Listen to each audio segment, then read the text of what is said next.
तो मुझे बोला गया था कि देखो ये कैरेक्टर ऐसा है, उसके ट्रेड्स ऐसे हैं और ये मुंह में ब्लेड रखता है। तो मुंह में ब्लेड रखता है तो मुझे लगा ऐसे कैसे, मैंने आज तक किसी के बारे में पढ़ा या सुना नहीं कि कोई मुंह में ब्लेड कैसे रख सकता है यार, वो तो गूंगा हो जाएगा, साले का जीभ कट जाएगा।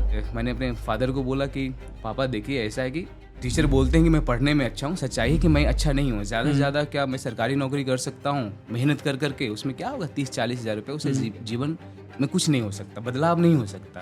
तो मैं एक्टर बनना चाहता हूँ यार। अनुराग सर हिज फन, मतलब कि हिज फन टोटली फन, मतलब बुली तो करते हैं मतलब इन गुड सेंस, 2-4 बार बुली किया।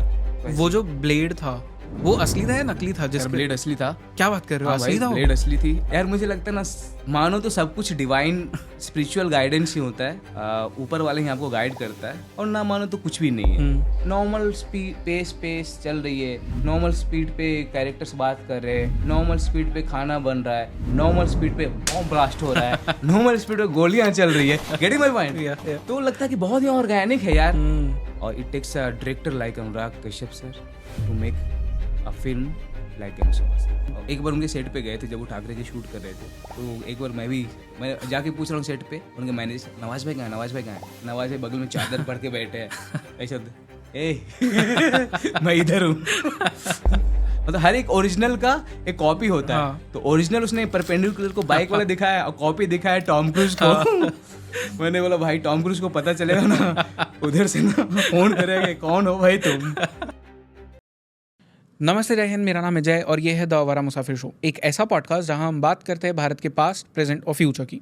हम सभी की एक फिल्म है जो बहुत ज़्यादा फेवरेट है। इस फिल्म का नाम है गैंग्स ऑफ वासेपुर और इस फिल्म में एक कैरेक्टर है परपेंडिकुलर, जो कि एक बहुत ज़्यादा फेवरेट कैरेक्टर है हर इंसान का। इस कैरेक्टर की, इस फिल्म की एक कल्ट लेवल पे फॉलोइंग है। पर इस कैरेक्टर के पीछे जो एक्टर है आदित्य कुमार जी, इनकी असली कहानी क्या है, आज उसी कहानी को हम सामने लाने की कोशिश कर रहे हैं। The guest on today's podcast is the very brilliant Aditya Kumar, the actor behind Perpendicular. इस कॉन्वर्सेशन में हम आदित्य से बात करते हैं कि गैंग्स ऑफ वासेपुर बनी कैसे, अनुराग कश्यप जी ने इस फिल्म को किस तरह से डायरेक्ट किया था। इस कॉन्वर्सेशन में हम आदित्य से ये भी जानते हैं कि उनका एक्सपीरियंस क्या रहा नवाजुद्दीन सिद्दीकी, पंकज त्रिपाठी और मनोज बाजपेयी के साथ काम करने का। आदित्य ने हमें एक बहुत ही ज़्यादा पेक्यूलर चीज़ भी कही, विच वॉज कि लोग अब उन्हें सिर्फ परपेंडिकुलर के नाम से जानते हैं और उन्हें ऑफर्स भी ऐसे ही मिलने लगे जो कि उस परपेंडिकुलर वाले कैरेक्टर के लिए सूटेबल हो। वो थोड़ा इसे लेके फ्रस्ट्रेटेड भी थे, but then he is also grateful कि उन्हें ये कैरेक्टर प्ले आउट करने का मौका मिला। This is the story of mister Aditya Kumar, a brilliant actor and now also a good friend of mine. इस कॉन्वर्जेशन से आपको जानने मिलेगा कि आदित्य जी किस लेवल पे चीज़ों को सोचते हैं। काफ़ी फिलोसॉफिकल भी होते हैं, काफ़ी प्रैक्टिकल भी होते हैं। So without any further ado, let's start this conversation इन 3, 2, 1।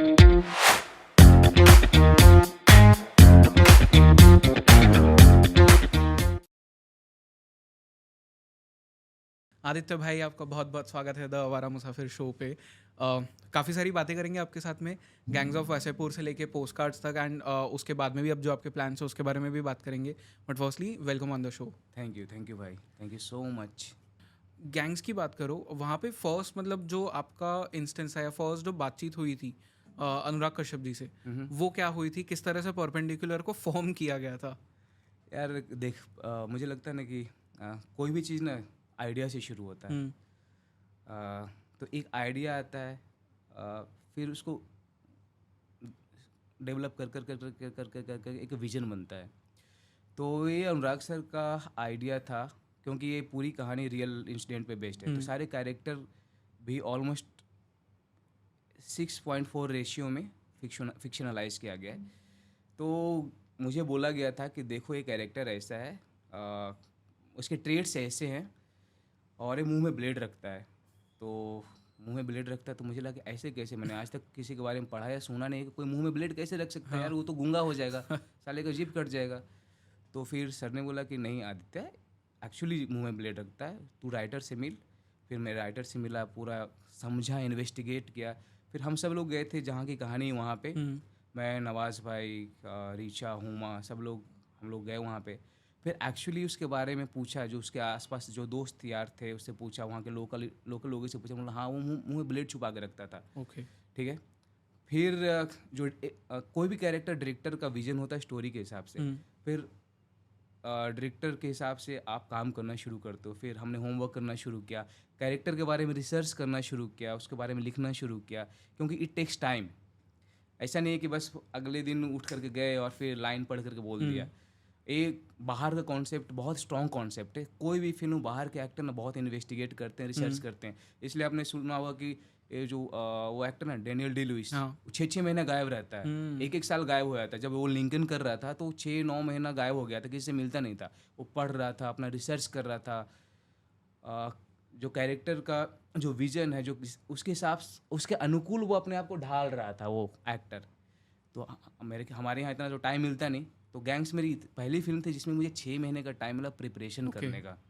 तो 6 महीने में किया क्या, मतलब परपेंडिकुलर के? क्योंकि एक तो पहली बात वो तोतरा बोलता था, सेकंड चीज मुंह में ब्लेड रखता था। तो आप भी जब फिल्म कोई देखेगा तो वो ब्लेड को आप घुमाते थे आपके टंग के ऊपर, तो वो कितना टाइम लिया वो सीखने के लिए? देखो, सब मिला जुला करके ना, कैरेक्टर के चाल चलन, ठीक है, उसके बोलने का तरीका, तुतलाना, उसका मैनरिज्म देखोगे तो वॉक करता है थोड़ा सा बचपना है, पैर अलग तरीके से पटकता है, ठीक है, एक थोड़ा सा ये लेके चलता है, क्योंकि उसको पता है कि उसका बैकअप है, उसका फैजल खान उसका भाई है, उसका कैरेक्टर का। तो एक सेंस ऑफ वो एरोगेंस भी आता है, सेंस ऑफ सिक्योरिटी से सेंस ऑफ एरोगेंस आता है। तो वो सब धीरे धीरे लाना, ऐसे कर दो तो ज़्यादा ना हो जाए, ज़्यादा पैर पटक दो तो ज़्यादा 10 साल का बच्चा ना लगे। तो उस अलाइनमेंट में लेकर के आना कैरेक्टर को थोड़ा टाइम लगता है, और वो वैलिडेशन डायरेक्टर से ही मिलता है। जब आप डायरेक्टर को दिखाओ कि अच्छा ये सही हो रहा है, तो डायरेक्टर बोलेगा थोड़ा ये ऐसा करो, थोड़ा ऐसा करो, थोड़ा आवाज़ उसका ये कर दो, थोड़ा रिदम चेंज कर दो। तो ये 6 महीने का इस हिसाब से टाइम लगता है। ओके। हाँ, तो अनुराग सर के साथ में कोई ऐसे एक्सपीरियंसेस है जो शेयर कर सकते हो आप? यार अनुराग सर हिज फन, मतलब कि हिज फन टोटली फन, मतलब बुली तो करते हैं मतलब इन गुड सेंस। जैसे कि 2-4 बार बुली किया। मुझे नहीं पता था, मैं न्यू थिएटर करके आया था, तो फिल्म बिल्कुल नए मीडियम है। तो उन्होंने बोला कि तुम्हें जंप लगानी है, तुमने पहले हाँ बोल दिया था कि, तो इसके हिसाब से अब तुमको करना पड़ेगा कि तुमने पहले कमिट कर दिया था। तो मैंने बोला हाँ मैंने बोला तो था। तो उन्होंने बोला ठीक है, अब क्रेन नहीं आ रहे, इक्विपमेंट्स नहीं आ रहे हैं, बिकॉज कि यहाँ पे जगह नहीं है, इसके हिसाब से हम फिट कर सकते हैं, क्योंकि और बॉम्बे के स्टंट मैन जितने सारे हैं उन्होंने मना कर दिया कि ये वो वाला सीन और डेफिनेट के साथ वाला, जो बाइक वाला सीन है। हाँ, तो इतना रिस्की स्टंट है कि यार कोई रेडी नहीं है, हालांकि तुमने कमिट कर दिया था, तुमको करना पड़ेगा। तो मैंने बोला ठीक है कर लूँगा, डरते डरते मैंने बोला। तो उन्होंने बोला कि ओके इंश्योरेंस वगैरह हो तो उन्होंने हाँ इंश्योरेंस करवा दिए, जो अगर तुम मर वर गए, पैर टूट गया तो तुम्हारे पेरेंट्स को पैसे चले जाएंगे। और पता नहीं मैंने बोला कि हाँ यार मैंने बोला तो है, कर लेते हैं। तो ऐसा लगा कि I was about to cry, मैंने लगा मैं रो दूंगा, लेकिन लिटरली मैं कर देता, मैं कूद जाता लेकर के, होता ना कूद जाता, इम्प्रेस करने के लिए या फिल्म के लिए मैं कूद जाता। तो उनको लगा कि मैं रो दूंगा, तो सबने आकर के बताया अरे तुमको तो बेवकूफ़ बनाया जा रहा है। एक अनुराग सर, श्याम कौशल जी, राजीव रवि और आई थिंक विकी भी था सेट पे, विकी कौशल। तो इन सब की स्ट्रैटेजी थी, वो प्रैंक करने का एक तरीका था, but it was healthy exercise. हाँ, एंड वो क्योंकि ये तो आपका एक इंटरव्यू भी है जहाँ पे आप वो चेस सीन की बात कर रहे हो। आपने ऑफ द कैमरा बताया कि लैंग्वेज बैरियर्स थे काफ़ी सारे, तो कैमरा के आगे रहना वो पूरा बताइए कि वो जो चेस सीन है जहाँ पे पुलिस आपके ऊपर फायरिंग कर रही है और आप भाग के जा रहे हो, उसमें क्या होता है जब एक्चुअली हम फिल्म इंडस्ट्री में काम करते हैं, लेकिन टेक्नीशियन और मोस्टली जो डायरेक्टर्स भी है ना, उनको हिंदी में बात करने के लिए बोलो, हिंदी उनकी कमज़ोर होती है। मुंबईया हिंदी है, वो ना हिंदी है प्रॉपर, ना इंग्लिश है ना मराठी है, वो खिचड़ी बना के बात करते हैं, मतलब कि अजीब उनका कोडवर्ड होता है। तो वो सीन में बेसिकली रिहर्सल हो रहा था, उसमें तो मुझे जो स्टूडियो के ऑपरेटर थे उन्होंने बोला कि आपको कैमरा के आगे चलना है, ठीक है। तो बोला ओके सर। तो कैमरा ये हुआ, तो मान लो ये कैमरा है, तो आगे चलना, तो जैसे उन्होंने बोला ओके एक्शन, तो कैमरा ये है, तो मैं आगे वॉक करके इधर निकल गया। ओके, कैमरा के आगे। हाँ। तो उन्होंने नहीं कैमरा के आगे चल रहा है, तो उन्होंने आगे तो चल रहा हूँ, तो मुझे लगा कि स्लो चलना है, साथ में चलना है या बाद में निकलना है, तो फिर मैं कैमरा के आगे निकल गया। उन्होंने चिल्ला के बोला आदित्य मैं 20 साल से इंडस्ट्री में काम कर रहा हूँ, I am super senior, learn to trust, camera के आगे चल। मैंने बोला सर आप ही बोला कैमरा के आगे। तो उन्होंने अरे यार कैमरा के सामने चल, तुम लोग ऐसा बोलो ना कि कैमरा के सामने सामने चल, आप बोल रहे हो आगे चल तो मैं कैमरा से आगे निकल जाता हूँ। तो है मतलब कि थोड़ा सा यार जो नए लोग होते हैं ना उनको थोड़ा पेशेंटली हैंडल करना चाहिए, क्योंकि वो सीख रहे हैं, आप भी उसी प्रोसेस से निकल के गए हो ना भाई, right. So it takes time. तो बट जब वो मतलब पूरा सीन हुआ, उसमें बीच में आप एक बार गिरे भी थे, जोर से काफ़ी आपको लगी भी थी। 19 साल का एक बच्चा है और वो इस तरह का रोल कर रहा है which is like a very heavy, मतलब गैंगस्टर रोल है वो। क्या इंप्रेशन था आपके ऊपर एज अ किड कि मतलब वो एक स्टोरी, क्योंकि आप यूजुअली बच्चों को करते हुए देखते नहीं हो, आप दिखाते भी नहीं हो बच्चों को, एंड वहाँ पे आप उसको उस कैरेक्टर को आपको प्ले आउट करना था, तो इंप्रेशन क्या था, आफ्टर इफेक्ट्स क्या थे उसके? आफ्टर इफेक्ट थोड़ा एरोगेंट हो गया था, बिकॉज कि वो जब कैरेक्टर प्ले कर रहा था तो ये नहीं था कि गैंगस्टर है, बस इतना था कि मेरे पास बैकअप है, मैं किसी की भी कुछ कर सकता हूँ। When you belong to like very powerful family तो ऑटोमेटिकली आपको सेंस ऑफ पावर होता है, गेटिंग माई पॉइंट। तो वो बस माइंडसेट लेके कि मैं कोई मेरा कुछ नहीं बिगाड़ सकता, मैं कर सकता हूँ किसी का, मैं सबका बिगाड़ सकता हूँ। तो एक जब आप प्रैक्टिस में होते हो तो आपके मसल मेमोरी, आपके माइंड, आपके बॉडी में आता है, तो एक सेंस ऑफ एरोगेंस तो आ ही जाता है। आई मीन कि आप उसको जीते हो।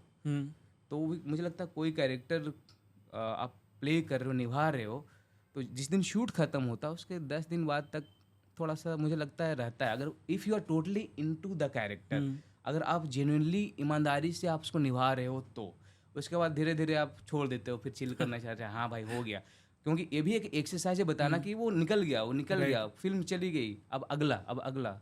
सो वो जो तुतलाने वाली आदत थी वो निकली इजीली या पड़ गई थी आदत? थोड़ा रहा था 10-15 दिन तक, जैसे एक दो शब्द ना, क्योंकि आपके जीव का एक्सरसाइज सर्टन वे में हो रहा है, तो आप बोल भी रहे हो, तो जैसे कि मैं ट्विटर कुछ सर्च करता हूँ, तो मैं कुछ वेबसाइट है जो मैं डेली सर्च करता हूँ, ठीक है, तो जैसे मैं ट्विटर पे कुछ सर्च करूँ, पहला मेरा जो उंगली है ना उसी पे जाता है, उसी वर्ड पे जाता है, उसी अल्फ़ाबेट पे जाता है, मुझे याद दिलाना पड़ता नहीं मुझे कुछ और, करेक्ट, हाँ। तो आदत बन जाती है।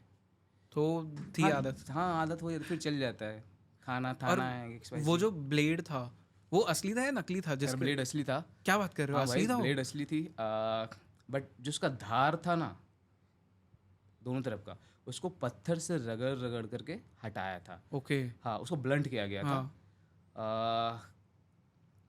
तो शुरू में हल्का फुल्का स्क्रैच लगा था, बट वो असली ब्लेड था। क्या बात कर रहे हो, मुझे लगा कि वो नकली ब्लेड नहीं होगा। असली ब्लेड था। मतलब 19 साल की उम्र में आप मुंह में ब्लेड असली रख के वो पूरा कर रहे थे? यार वो जब पहली फिल्म होती है ना और इतनी बड़ी अपॉर्चुनिटी मिलती है, तो आपको कुछ दिखाई नहीं देता, बस आपको करना है। मतलब कि उस शूटिंग के दौरान चोट भी लगा एक बार, मेरा वो याद है, वो गिरा था। तो सर पे चोट लगा क्योंकि गली पत्थर की थी, पत्थर से मेरा सर टकराया था। फिर सीटी स्कैन के लिए गया था। तो जस्ट आपको कुछ दिखाई नहीं देता, बस आपको करना है। दो चीज़ें होती है, आपको डायरेक्टर को इम्प्रेस करना है और आपको सबसे बेस्ट देना है। और आप सबसे बेस्ट देने की कोशिश करते हो, आपको लगता है यार डायरेक्टर को ये ना लगे कि मैंने इस पर विश्वास किया, ये खारा नहीं उतरा, तो एनर्जी वही होती है आपकी। और वो एनर्जी मुझे लगता है I feel the same. But वो अपने लिए अब होता है, करेक्ट। अब किसी को इम्प्रेस करने के लिए नहीं, क्योंकि जब आप जर्नी करते हो लगता है कि नहीं इम्प्रेस करने के चक्कर में चीज़ें खराब होती है। आप अपने लिए करो, ये धीरे धीरे आदमी एक्सप्लोर करता है। वो तो आपने कहा भी कि वो बाइक वाला सीन भी आप कर जाते हो। कर जाता मैं कसम खा के मैं बोल रहा हूँ। मतलब मेरा एक दोस्त है अविनाश तिवारी करके, ही इज़ लाइक एक्टर हैं, आपने देखा होगा उनको लैला मजनू खाकी में।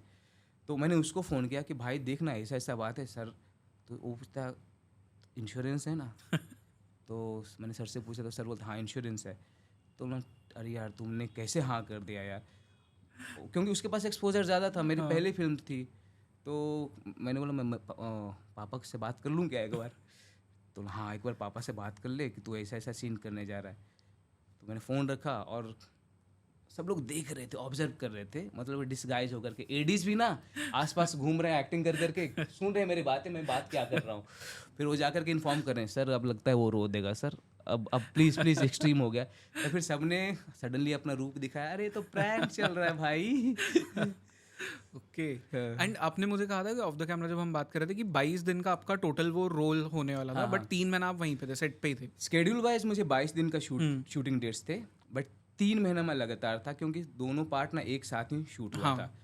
तो अब क्या है कि 22 दिन में बीच में 5 दिन का गैप, तो जाओ आओ, उससे तो अनुराग सर ने बोला कि स्टे विथ अस, देखो सीखो मीडियम क्या है। क्योंकि और यार सारे सीनियर एक्टर थे, मनोज बाजपेयी, पीयूष मिश्रा, पंकज त्रिपाठी, नवाजुद्दीन सिद्दीकी।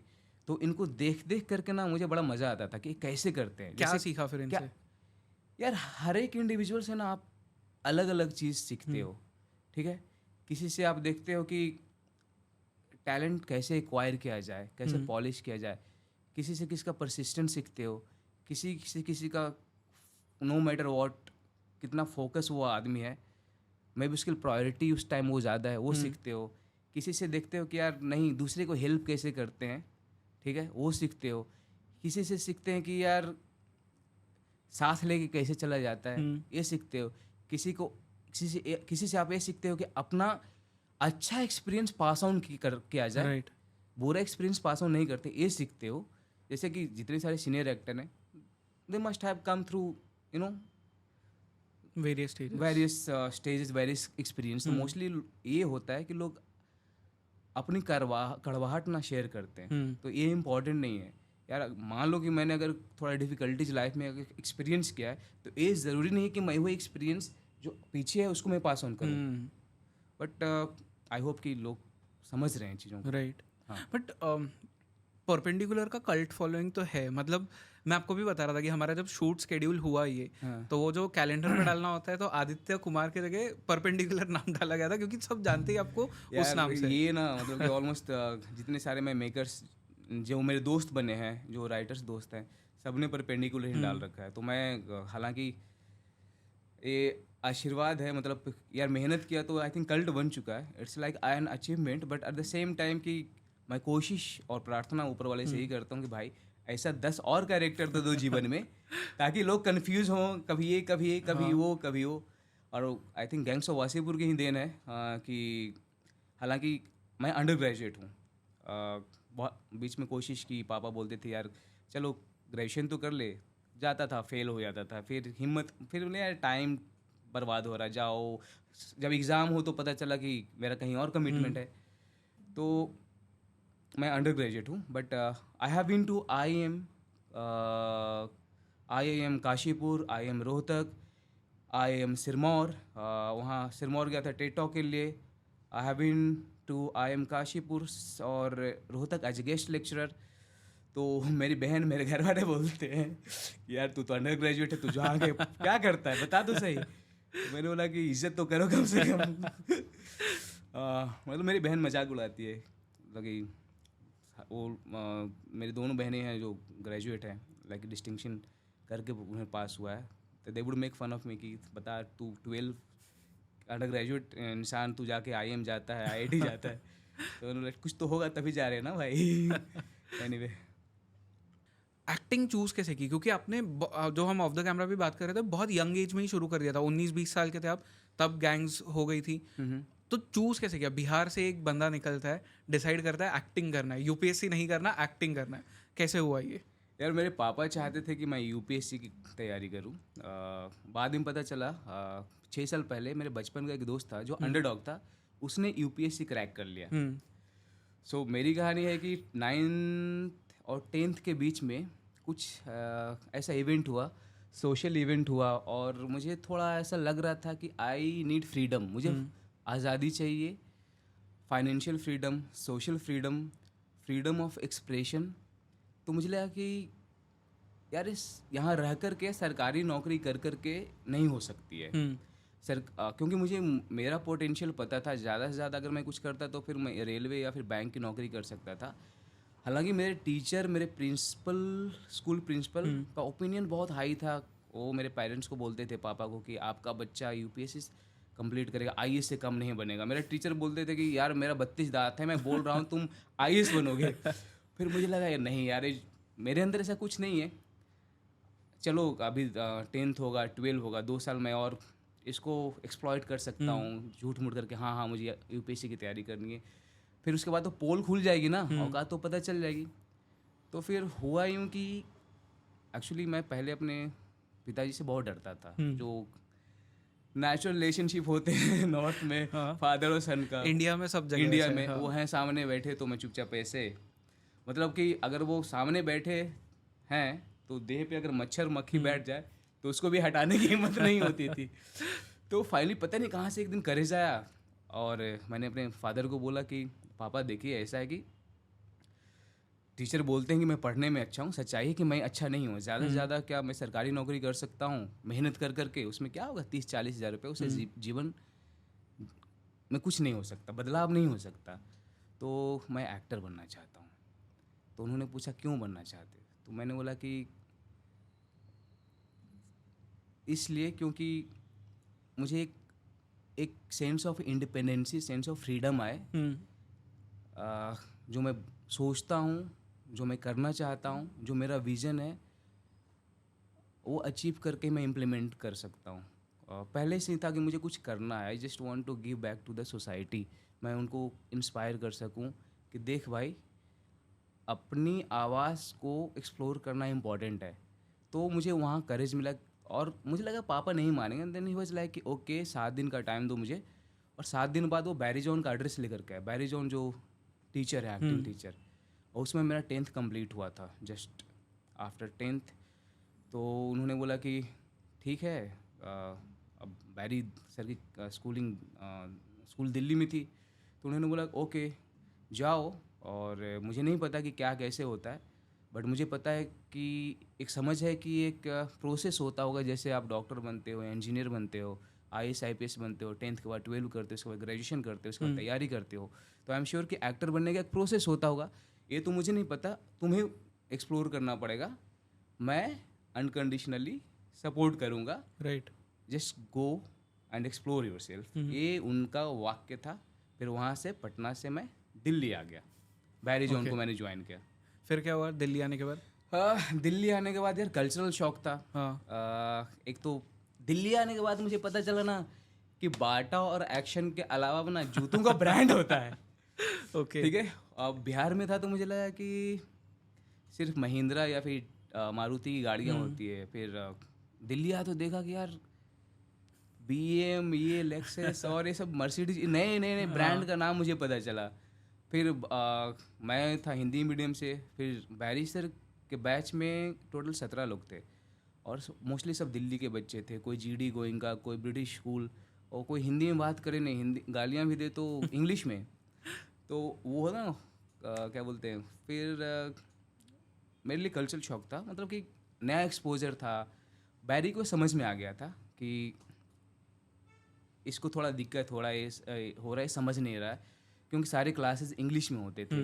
तो बैरी वुड मेक श्योर कि जो उनका असिस्टेंट था, इंस्ट्रक्टर, वो हिंदी में सब कुछ ट्रांसलेट करता था और वो एक्स्ट्रा अटेंशन पे करते थे ताकि मैं कम्युनिकेट कर सकूं। उन्होंने पूरी कोशिश की कि मैं कंफर्टेबल फील करूं, अपने आप को एक्सप्लोर करूं, और जो भी एक्टिंग क्लासेस में जो इतने सारे एक्सरसाइजेज होते थे मैं समझ सकूं और पार्टिसिपेट कर सकूं। तो वहाँ से मेरा दूसरा फेज शुरू हुआ और फिर लोगों से मिला, या फिर ट्रेनिंग हुई। फिर बैरी के साथ मैंने थिएटर किया। फिर उन्होंने मुझे स्टेज मैनेजर बनाया था। तो स्टेज मैनेजर में क्या हुआ कि सारी चीज़ें समझा कि अच्छा थिएटर क्या होता है। फिर एट द सेम टाइम मैं एज एन एक्टर पार्टिसिपेट करता था। तो वहाँ से बेसिक फाउंडेशन मेरा स्टार्ट हुआ। ओके। तो उस टाइम पे मतलब फिल्म्स में किसको देखकर मतलब कि इसके जैसा एक्टिंग करना है किसी दिन, कोई था ऐसा? यार उस टाइम ना वाजपेयी साहब ना हम लोग मनोज वाजपेयी 2 रीजन थे, क्योंकि बैरी सर के स्टूडेंट थे मनोज वाजपेयी, शाहरुख खान। तो होता ना कि अरे वाजपेयी सर इनके स्टूडेंट हैं, शाहरुख जी इनके स्टूडेंट हैं, तो आपके आसपास जो इन्फॉर्मेशन होता है, जो एक्सपोजर होता है, आप उसी को ढूंढते हो अपना इंस्पिरेशन एस्पिरेशन के तौर पे।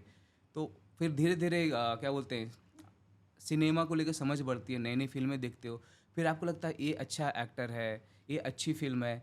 तो फिर हमारे यहाँ बैरी के यहाँ ना फ्राइडे या सैटरडे को ना एक फिल्म सेशन होता था, जहाँ बैरी हम लोग को एक इंग्लिश फिल्म दिखाया करते थे। वर्ल्ड सिनेमा से कोई एक अच्छी फिल्म, ईरानियन सिनेमा, चाहे वो टर्किश हो गया, चाहे वो फ्रेंच हो गया, तो ऐसा दिखाते थे जो उनको लगता था कि स्टूडेंट को हेल्प करेगा इवॉल्व होने में। ओके। वो स्टोरी भी बता सकते हो आप जो ऑफ द कैमरा बता रहे थे, शाहरुख खान और मनोज वाजपेयी वाली? यार बैरी सर की स्टोरी है, तो मैंने तो देखा नहीं। जो वहाँ पे लोग बोलते थे बैरी क्या बोलते हैं, रघुवीर यादव, जो रघुवीर सर हैं, जो पंचायत वाले लीड एक्टर हैं, वो उस टाइम थिएटर के बहुत बड़े स्टार हुआ करते थे। बैरी सर ने ऐसा बोला। फिर वाजपेयी सर, मनोज वाजपेयी सर वैरी सर के साथ काम करते थे। फिर शाहरुख सर, वाजपेयी सर और ये लोग सब थिएटर में वैरी सर के साथ काम करते थे। ओके। उनका एक थिएटर ग्रुप हुआ करता था टैग, जो इन्फॉर्मेशन बैरी सर ने शेयर किया उसके हिसाब से। ओके। हाँ, हालांकि वाजपेयी सर के साथ मुझे काम करने का मौका मिला गैंग्स ऑफ वासेपुर में। साथ में स्क्रीन शेयर नहीं किया, but at the same time हम लोग सेट पे होते थे। राइट। तो देख करके मुझे लगता था अच्छा ये वही इंसान है जिसके बारे में हम पढ़ा करते थे, सुना करते थे, जिसके बारे में फिल्में देखे थे। शूल देख करके हम लोग पागल हो गए थे कि यार कोई ऐसा कैसे परफॉर्मेंस दे सकता है। करेक्ट। हाँ, तो क्या होता है कि आप ना कॉमन चीज़ ढूंढने की कोशिश करते हो कि तभी आप इंस्पिरेशन ढूंढते हो ना। तो मुझे लगता था पहला चीज़ कि अरे बिहार से बिलोंग करते हैं, अरे समहाउ सेम लैंग्वेज, सेम मिट्टी। तो if he can do it then I should do research about him कि इन्होंने इनकी जर्नी क्या क्या रही। राइट। तो हम लोग वही समझने की कोशिश करते हैं ना कि अच्छा वो उन्होंने कैसे किया होगा। तो कोशिश करते हैं कि बाद में पता चला कि हर किसी की जर्नी इंडिविजुअल होती है और अपनी जर्नी इंडिविजुअलिस्टिक तरीके से पूरी करनी चाहिए। सो बिहार में जब आप थे, हिंदी फिल्म्स क्यों चूज़ की? मतलब भोजपुरी सिनेमा इन इटसेल्फ बहुत बड़ी एक इंडस्ट्री है, वो भी बहुत लुक्रेटिव इंडस्ट्री भी है, तो वहाँ नहीं जाके हिंदी सिनेमा? यार सेम चीज़ मैंने बोला, मुझे फ्रीडम वाली बात कि जहाँ पर मैं अपने I can really express my बोलते हैं फ्रीडम ऑफ एक्सप्रेशन। तो पैन इंडिया पहुंचने का एक ही तरीका है कि आपको हिंदी फिल्म का हिस्सा बनना होगा ही होगा। करेक्ट। हालांकि मुझे कभी ऐसा मुझे बस एक्टर बनना था, तो मुझे लगा हिंदी, क्योंकि इंडियन एक्टर मोस्टली ऐसा होता था कि आप हिंदी फिल्म में काम करते then you represent India. Right. तो इसलिए मैंने हिंदी फिल्म इंडस्ट्री को चूज़ किया। मुझे कभी ऐसा नहीं हुआ कि मुझे हिंदी के अलावा कहीं और जाना है। ओके। तो एक्टर मतलब कि मुझे बॉलीवुड में काम करना है, मुझे बॉम्बे फिल्म इंडस्ट्री का हिस्सा बनना है। ओके। हाँ, इंटरेस्टिंग। तो हम क्योंकि ऑफ द कैमरा बात कर रहे थे, वो जो साउथ इंडियन फिल्म्स अभी आ रही है, कंटारा जैसे हो गई या मजूमनल बॉयज़ हो गई, या एक और आप दूसरी फिल्म कौन सी बोल रहे थे वो? आवेशम। आवेशम। हाँ, हाँ, अभी रिसेंटली देखा मैंने। करेक्ट। तो ऐसी फिल्मों में काम करने का भी मतलब इंटरेस्ट है? अरे बिल्कुल इंटरेस्ट है भाई।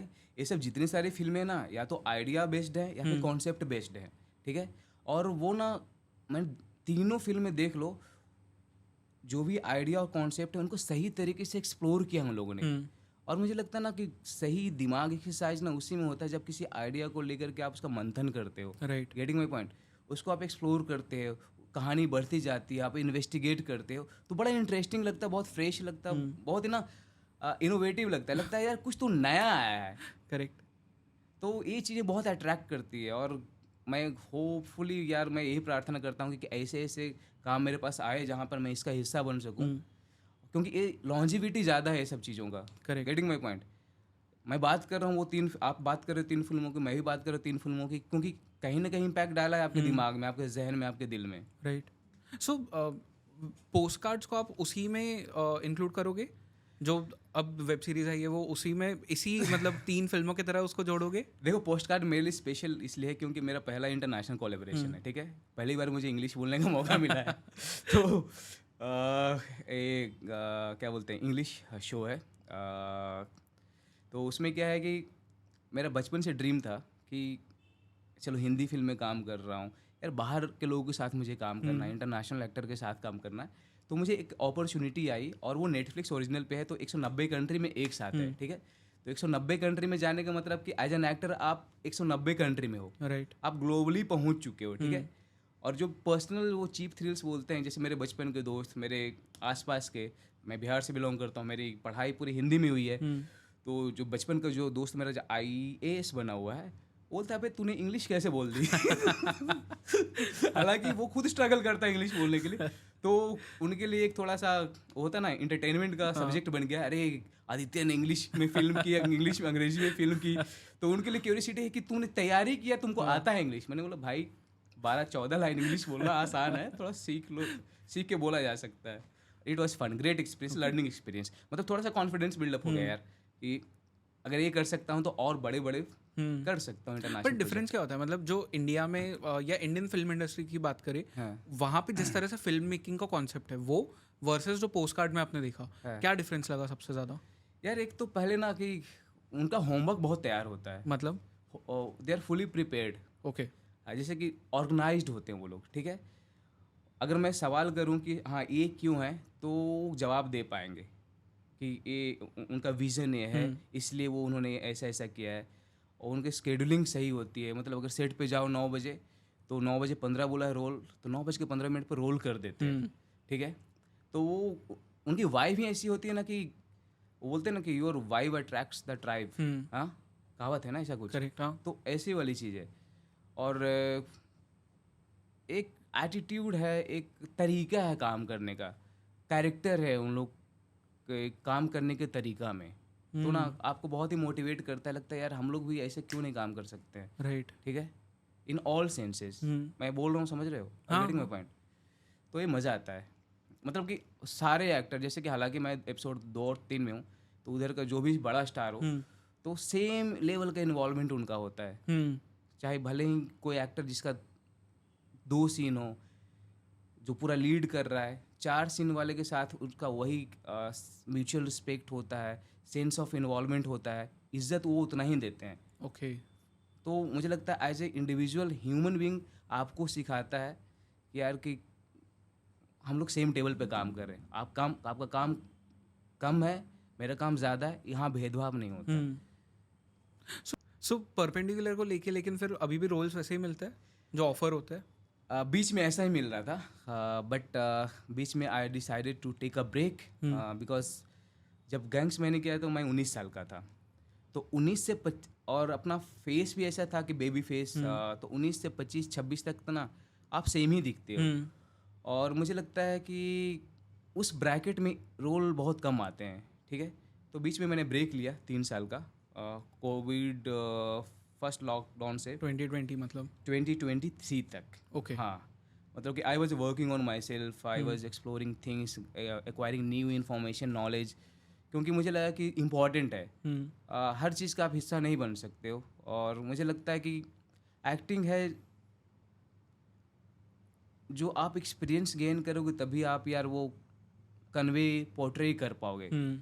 तो सिंस अभी मेरा 30 मैंने टच किया है, तो आई एम वेरी होपफुल कि अब आई एम लाइक रियली कीन and excited for new journey. Right. जैसे कि अभी शुरू हुई 10 दिन पहले मेरी आई पोस्ट कार्ड्स कर करके, तो और मैं पहले से थोड़ा, मुझे अब समझ में आ रहा है कि आप हर चीज़ नहीं कर सकते हो, आप हर चीज़ के लिए नहीं बने हो। राइट। हाँ, तो आपको अपना पावर, आप किस चीज़ में प्रोन हो, आप किस चीज़ को लेकर आपकी समझ ज़्यादा है, गेटिंग माई पॉइंट।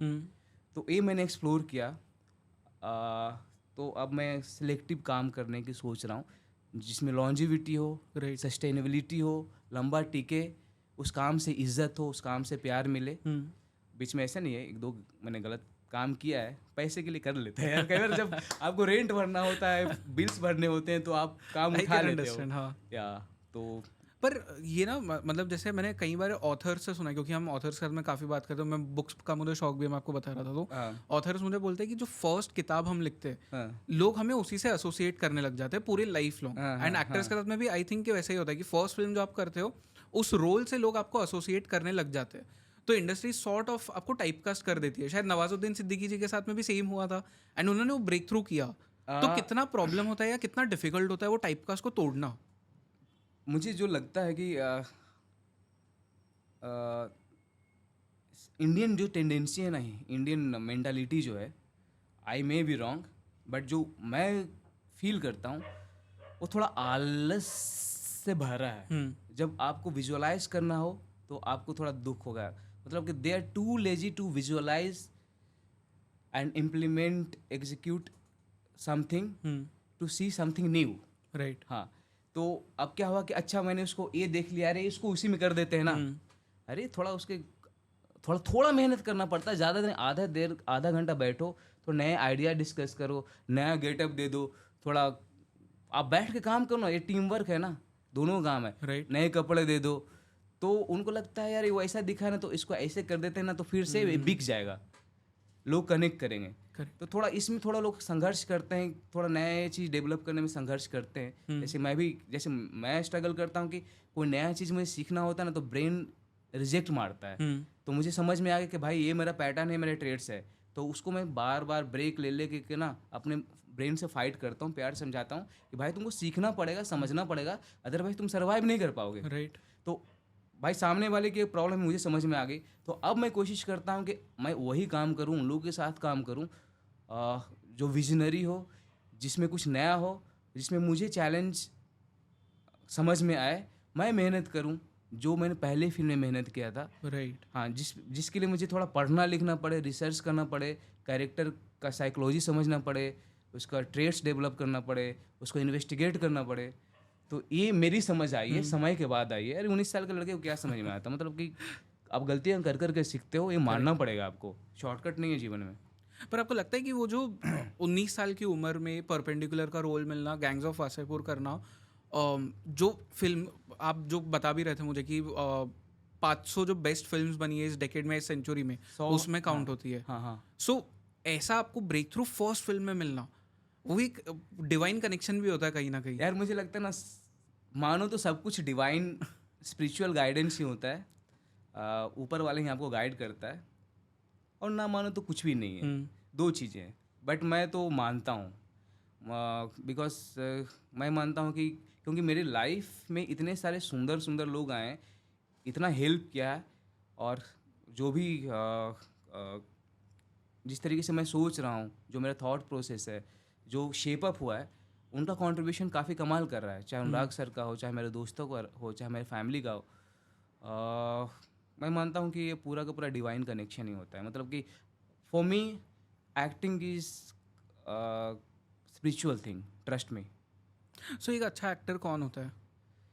यार ये मैं मतलब बहुत philosophical question I know, but जितना भी मुझे अब तक लगता है आपने जिसके काम किया है। परफॉर्मेंस से आप जुड़ जाओ ना, वो अच्छा एक्टर है। फिर तो गैंग्स ऑफ वासेपुर में सब अच्छे एक्टर थे, सब क्योंकि अच्छे वो एक्टर है, लगता ही है कि वो नो फिल्म डाउट, है ही नहीं, वो सब अच्छे डॉक्यूमेंटेशन ही actor हैं। चालू है, ऐसा लगता है। एग्जैक्टली ऐसे लग रहा है कि वो जैसे सेकंड घर में जो दीवार की घड़ी होती है ना, ठक ठक, आप शांत बैठे होते हो तो आप उसकी आवाज़ सुनते हो, ठक ठक ठक, एक नॉर्मल लाइफ चल रही होती है ना, आप उस फिल्म को देखोगे ना तो लगता है कि एकदम नॉर्मल स्पीड पेस चल रही है, नॉर्मल स्पीड पे कैरेक्टर्स बात कर रहे हैं, नॉर्मल स्पीड पे खाना बन रहा है, नॉर्मल स्पीड पे बॉम्ब ब्लास्ट हो रहा है, नॉर्मल स्पीड पे गोलियां चल रही है, getting my point. Yeah, yeah. तो लगता है कि बहुत ही ऑर्गेनिक है यार, एक एवरीथिंग लुक, विजुअली, ऑडियो, गाने, सब कुछ ऑर्गेनिक है, मतलब सबने बहुत मेहनत की। मैं बताता हूँ, एनर्जी अलग थी उस फिल्म का, राइट। क्योंकि अब मैं बैठता हूँ सोचता हूँ तो मुझे लगता है कि उस फिल्म से जुड़े जितने लोग थे, स्पेशली एक्टर्स, क्योंकि हर किसी का पहला वो था, सबका स्टेक लगा हुआ था, तो हर किसी ने अपना 100% से ज़्यादा दिया है। Right. So what does it take to make a film like gangs of Wasseypur? मतलब क्योंकि वो कल्ट फॉलोइंग जो वो बनी, फिर उसके अंदर मेरे को लगता है जितने भी वैसे टाइप की फिल्म्स या सीरीज बनी है, सब कहीं ना कहीं वहाँ से इंस्पिरेशन लिया है या सिंपली कॉपी किया है? मुझे लगता है it takes a vision, it takes a courage, it takes a gut, और it takes a director like Anurag Kashyap sir to make a film like gangs of Wasseypur. क्योंकि पता है वेस्ट में जैसे गॉडफादर का कल्ट फॉलोइंग है, इंडिया में वो गैंग्स का फॉलोइंग है, तो मैं तो दोनों को इक्वेट ही करता हूँ। वो मतलब ठीक है, लोग बोल सकते हैं कि लेवल्स डिफरेंट है या जो भी है, बट मेरे लिए तो वो गैंग्स इज समथिंग एल्स। वैसा एक्सपीरियंस मैंने कभी वापस से मतलब महसूस ही नहीं किया, तो it was something different for me as an audience. भाई फिल्म का इम्पैक्ट इतना डीप है, इतना स्ट्रांग है कि अभी भी मैं रोड चलता हूँ तो रिक्शा वाला से ले करके जो नीचे बॉम्बे में है कि बिल्डिंग के बगल में ना स्लम्स हैं, स्लम्स वाले, या फिर मैं जो भी कॉलेज स्टूडेंट है, वो ऐसे रिएक्ट करते हैं जैसे उनके लिए कल की बात हो। हाँ। जैसे अभी 4 महीने फिल्म आई थी, जबकि फिल्म को आए हुए 12 साल हो गए। राइट। हाँ, सो आई मीन कि मुझे लगता है वो एक कहावत है ना कि एनर्जी है ना तो बनता है ना डिस्ट्रॉय होता, कुछ ऐसा है ना, वो ट्रांसफॉर्म होता है। करेक्ट। तो हमने अपनी एनर्जी डाली थी गैंग्स ऑफ वासेपुर में, जो अभी भी ट्रैवल कर रही है। Correct. Interesting. But then Manoj Bajpayee sir के साथ में, या आई थिंक पंकज त्रिपाठी जी ने किसी इंटरव्यू में कहा था कि जब गैंग्स की शूटिंग चालू थी तो कहीं पे शायद गन या कट्टा वगैरह कम हो गया था, तो उन्होंने मांगा था, तो शॉल में से निकले थे वो। उन्होंने अपनी फिल्म के बारे में बताया था, वाजपेयी सर जब शूट कर रहे थे ना, हाँ उन कपिल शर्मा में बोला था। हाँ, आई थिंक कपिल शर्मा पे कि बोला वो शूट कर रहे थे अपने बेतिया के आसपास, तो सीन में गन की ज़रूरत थी, तो होता ना, आप बोलते अरे गन कहाँ, गन नहीं है, तो किसी ने सुन लिया होगा, तो उन्होंने निकाल के सर मेरे पास है। और 100-200 लोग खड़े, सबके पास गन है। तो ऐसा कभी गैंग्स के टाइम पे भी हुआ, क्योंकि एरियाज तो वैसे ही थे? नहीं, गैंग्स के टाइम तो ऐसा नहीं हुआ। ओके। मतलब मेरे एक्सपीरियंस में नहीं हुआ। पर बिहार से जो आपका बर्थ एंड वहाँ पे ग्रो अप हुए आप, हाँ। उसने कितना हेल्प किया इस रोल को प्ले करने के लिए? बेसिक समझ तो थी, क्योंकि since I belong from Bihar, originally मैं बिहार से हूँ, तो लैंग्वेज को लेकर के ना हेल्प किया, क्योंकि लैंग्वेज को लेकर के मुझे ज़्यादा मेहनत नहीं करना पड़ा। मेरी मदर लैंग्वेज है मगही। बिहार में बहुत सारी भाषाएं हैं, मैथिली है, भोजपुरी है, मगही है, अवधी है, राइट। ठीक है। लेकिन सबको लगता है बिहारी मतलब एक ही भोजपुरी, एक सर्टन लिंगो में बोल दो वो बिहारी हो गया, ऐसा नहीं है। They need to educate themselves. तो वो जो लैंग्वेज हमने यूज किया है वो पटना वाला लैंग्वेज है, मतलब कि हिंदी ही है, बस थोड़ा सा लिंगो चेंज कर, डायलेक्ट चेंज कर दो, स्ट्रेच कर दो, वो वाला। तो वो आसान था मेरे लिए। लेकिन डिफिकल्टीज वहाँ पे जब मुझे तुतलाना था, स्टैमर करना था, तो हमें लग रहा था आसान है, लेकिन सारा डिफिकल्ट इधर दिया तो इधर छीन लिया, हाँ, इधर आसान मिला तो इधर मेहनत करना पड़ गया। करेक्ट। Getting my point. 19 साल का हो तो आपको 13-14 साल का प्ले करना पड़ गया। तो हाँ, लेकिन बेसिक पॉलिटिक्स की समझ थी मुझे, क्योंकि यार बचपन से ही जब 10 साल के होते हो ना, तो सुबह उठते ही ना, हम बिहार में जो है इजराइल में क्या हो रहा है, रशिया ने यूक्रेन को क्यों मारा, अमेरिका क्या क्या पॉलिटिक्स चल रहा है, इंडिया कैसे अपनी स्ट्रैटेजी डेवलप कर रहा है चाइना को लेकर के, ये वर्ल्ड पॉलिटिक्स की समझना बिहार में होती है, बच्चों को होती है। इनफैक्ट मतलब आपका बर्थ कब हुआ, कौन सा ईयर? 95 है? 92। 92। हाँ, तो 92 से फिर जब आप ग्रो अप हो रहे थे, तब तो मतलब बिहार में क्राइम वगैरह भी बहुत ज़्यादा हो ही रहा था। Extreme crime. तो उसने भी इम्पैक्ट किया कभी? डेफिनेटली। क्या बोलते हैं, जैसे मैं छोटा था, तो मुझे याद है कि मैं लोग विश्वास नहीं करेंगे, मुझे लगता है मुझे 4 साल से सारी मेमोरी मुझे याद है। इवन मेरे फादर, जो मेरा बैकग्राउंड है, मैं एक अच्छे फार्मर फैमिली से बिलोंग करता हूँ, like a rich farmer family. So my great grandfather was killed.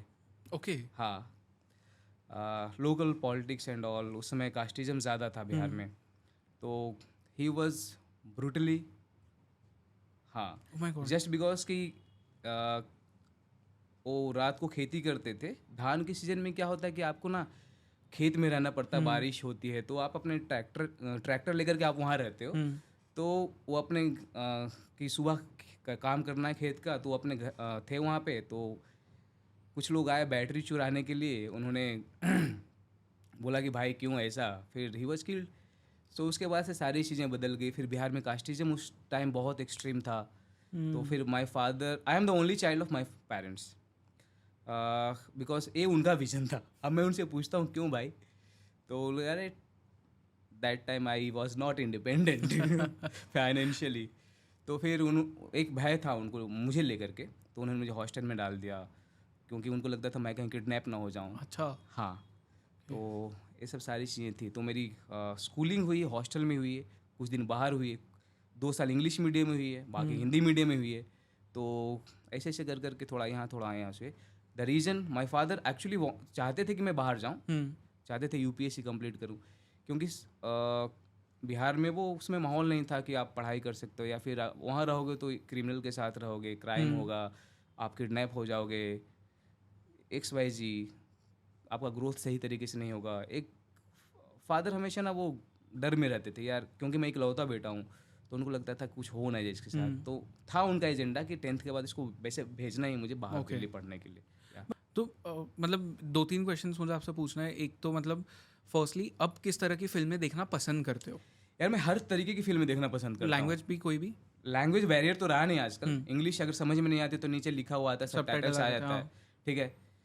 और द थिंग इज कि अब इतनी समझ आ गई है, क्योंकि विजुअल मीडियम है, तो एक नहीं 2 बार अगर म्यूट करके भी देखो तो मैं समझ जाता हूँ। इंटरप्रिटेशन मैं उस तरीके से ला सकता हूँ।